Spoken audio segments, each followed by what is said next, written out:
Hi, I'm Patricia. I live in a small space attached to my in-laws' house with my husband Willie. While I stay in this small area alone, Willie lives in the main house with his parents. Willie's grandfather originally built this small space as a personal getaway, but I've turned it into a cozy living area, about the size of a regular room. Before this, I lived in a regular apartment for the first 4 years of our marriage.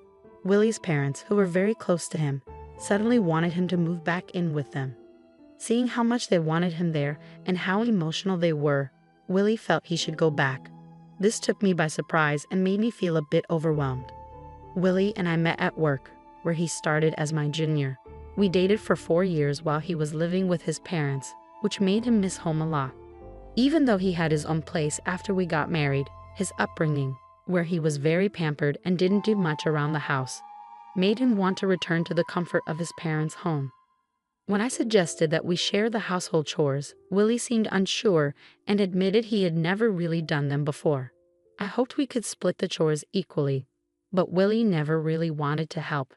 Every time I tried to involve him, he would act interested for a short time, then quickly lose interest and say, "This isn't for me, Patricia. You're better at it. You should just keep doing it."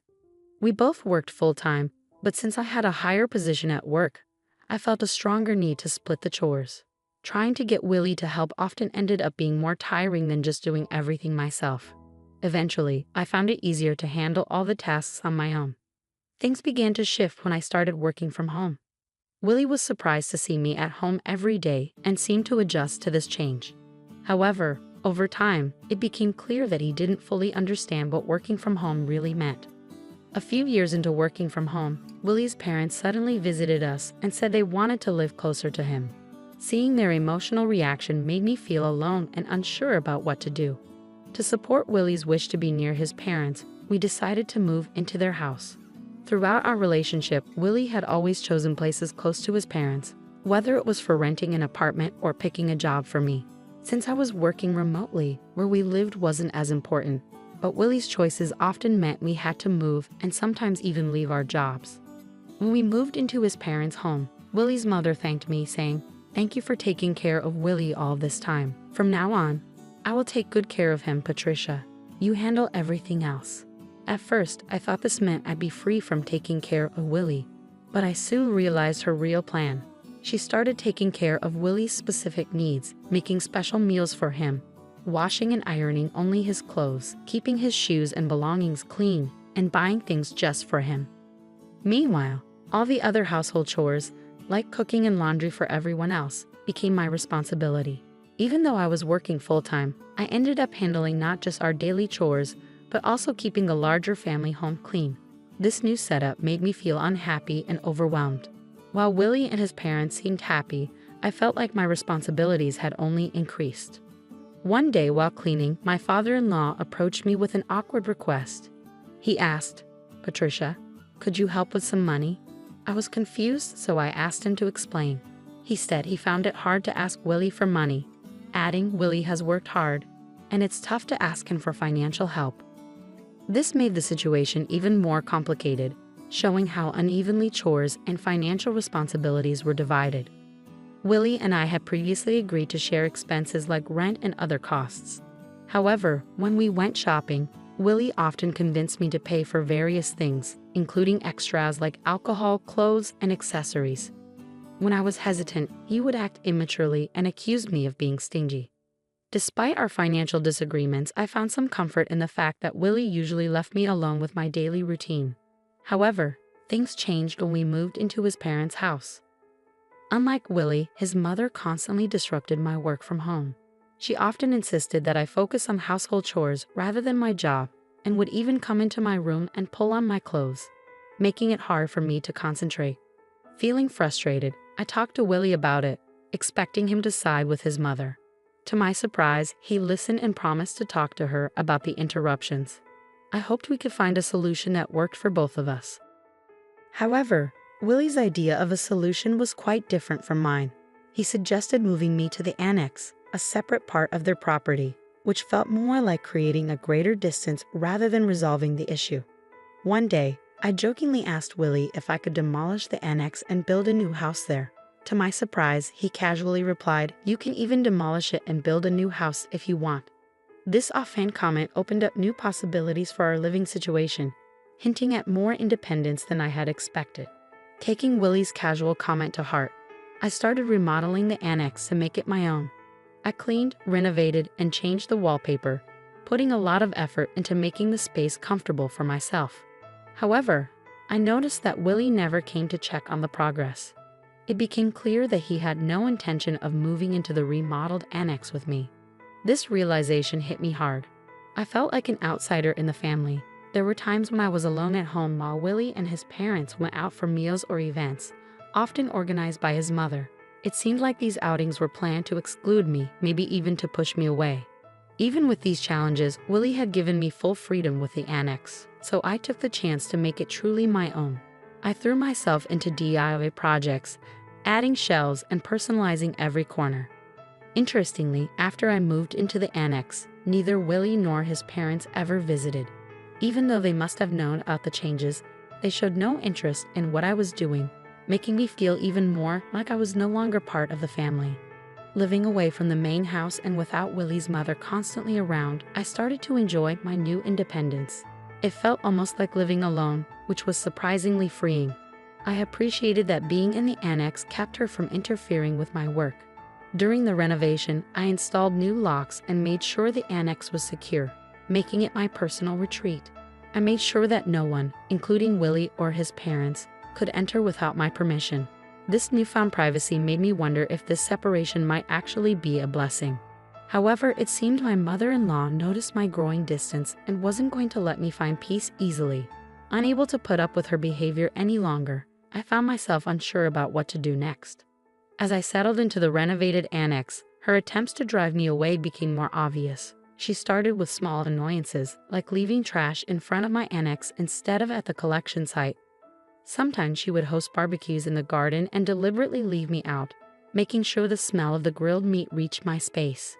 Despite her attempts to push me out, I couldn't help but find her efforts amusing. One day, she called me to the main house, claiming she had leftover meat and potatoes for me. Suspecting there was more to her invitation, I went over. When I arrived, she was alone in the living room and dramatically placed a divorce paper on the table. It was clear that her real intention was to force me into signing the document, knowing Willie would agree to whatever she wanted. With a smug look, she said, "Isn't it time you gave up? There's no reason for you and Willie to stay married. Get out, you freeloading unemployed woman." Her audacity shocked me, but it only strengthened my resolve. Thrilled at the chance for freedom, I eagerly grabbed the divorce paper and said, "I'm going to the city court right now. Thank you so much." My mother-in-law, expecting me to resist, was stunned by my unexpected eagerness. After filing the divorce papers at the city court, I quickly packed my things. I went to inform Willie's mother that the divorce was finalized. I told her I would leave the renovated cabin as it was and that she could do with it as she pleased. My positive attitude about leaving seemed to surprise her, even though she wished me luck as I left. When Willie and his father saw I was really leaving, they were concerned and asked, "Are you going? What will we do without Patricia?" I smiled and thanked them for letting me use the cabin.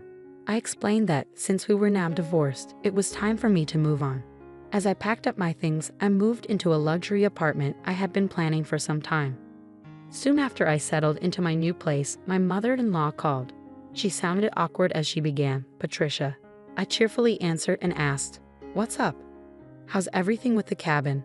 She switched to a more serious tone, talking about finances.